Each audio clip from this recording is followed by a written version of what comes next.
E aí, chegamos na nossa análise da Lei 24, a arte de ser um cortesão perfeito. E o que é um cortesão? Pensa assim, é um mestre da inteligência social. Dominar essa arte, essa habilidade, é a chave para navegar em qualquer estrutura de poder. Não importa se é num palácio do século XVII ou no escritório hoje em dia.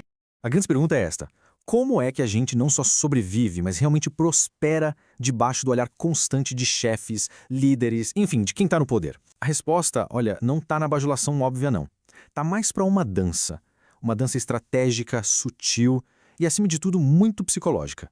E o risco aqui é altíssimo. Pega o caso de Nicolas Fouquet, o ministro das Finanças do rei Luís XIV. Ele deu uma festa tão, mas tão espetacular, que em vez de impressionar o rei, ele feriu a vaidade do cara. O rei se sentiu ofuscado. E o resultado? Fouquet foi preso, pro resto da vida. É um lembrete bem pesado de que, perto do poder, um passo em falso pode ser fatal. Então, como é que se joga esse jogo tão arriscado e perigoso? É aqui que a gente entra na nossa primeira parte, o jogo arriscado do poder. Vamos definir as regras e o perfil do jogador principal nesse tabuleiro bem complexo. Então, quem é esse tal de cortesão perfeito? Bom, antes de tudo, não é o puxa-saco. É um estrategista social. É aquela pessoa que saca que a comunicação muito direta pode soar como um desafio, sabe? E que a verdadeira influência vem da sutileza, da capacidade de fazer os outros se sentirem mais inteligentes e importantes. Ok, já entendemos quem é o jogador. Agora, vamos para as regras fundamentais do jogo. As leis da política palaciana são os princípios que guiam cada movimento de um cortesão que sabe o que faz. E são todas baseadas em gerenciar egos e percepções. Basicamente, são 3 pilares. Primeiro, e o mais importante de todos, nunca, de jeito nenhum, ofusque o mestre. A insegurança de um superior é um campo minado. Segundo, domine a arte de criticar indiretamente. A verdade, quando jogada na cara, é quase sempre vista como uma agressão. E terceiro, seja uma fonte de prazer. As pessoas naturalmente são atraídas por aquilo que traz conforto e alegria para elas. E o contraste aqui é tudo. Uma ação direta, tipo chegar e apresentar uma ideia genial como se fosse só sua, pode gerar insegurança no chefe. A ação de um cortesão é atribuir essa mesmíssima ideia ao mestre. Em vez de ficar mostrando todos os seus talentos, o cortesão comete uns errinhos bobos, inofensivos, só para que o superior possa ajudar, reforçando assim a própria posição de poder dele. É genial. E essa citação resume a estratégia perfeitamente. O ponto crucial é fazer o superior brilhar, mesmo que a luz, na verdade, venha de você. Quando se faz isso, a percepção muda.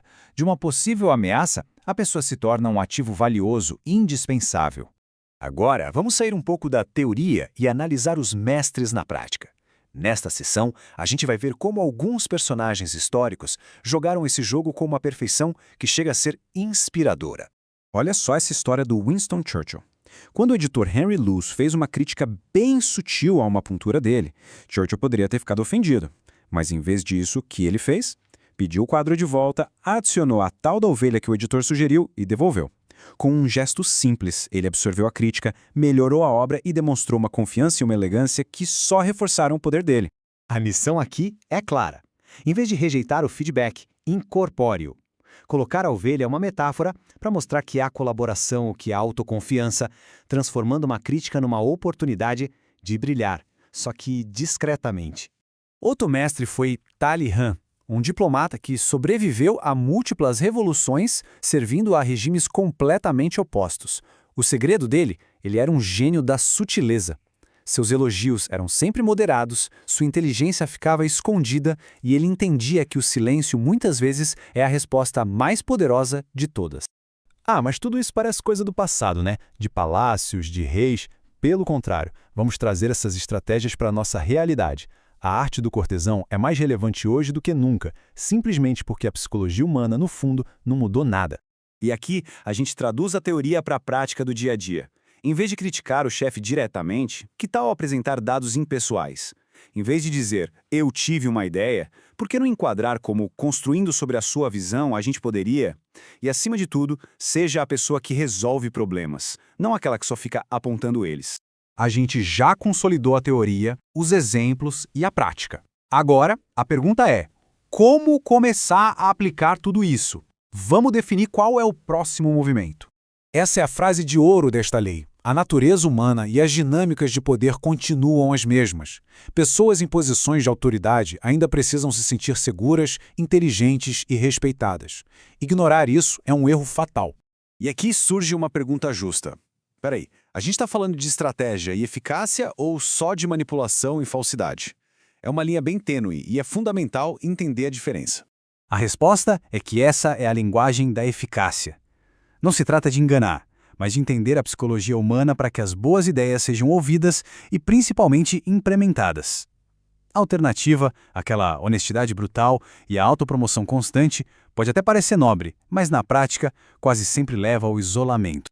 Vamos para um teste rápido para ver se ficou claro? Qual é a maneira mais segura de apresentar uma crítica necessária a um superior? A resposta, claro, é a B. A crítica tem que ser enquadrada como um conselho útil, impessoal e nunca como um ataque público ou uma briga direta. Então, para a gente fechar, vamos recapitular os pontos cruciais. Primeiro, faça quem está acima de você brilhar. Segundo, prefira sempre a estratégia à força bruta da verdade. E terceiro, lembre-se que ser uma presença construtiva e agradável é, por si só, uma forma de poder. E aqui vai um micro passo para começar. Na sua próxima interação com o superior, não faça nada, só observe. Observe a dinâmica, as reações, a vaidade. A observação silenciosa já é um ato de poder. Com isso, a gente encerra a análise da Lei 24. E se prepare, porque na próxima vamos desvendar a Lei 25. Recrie-se. Até lá!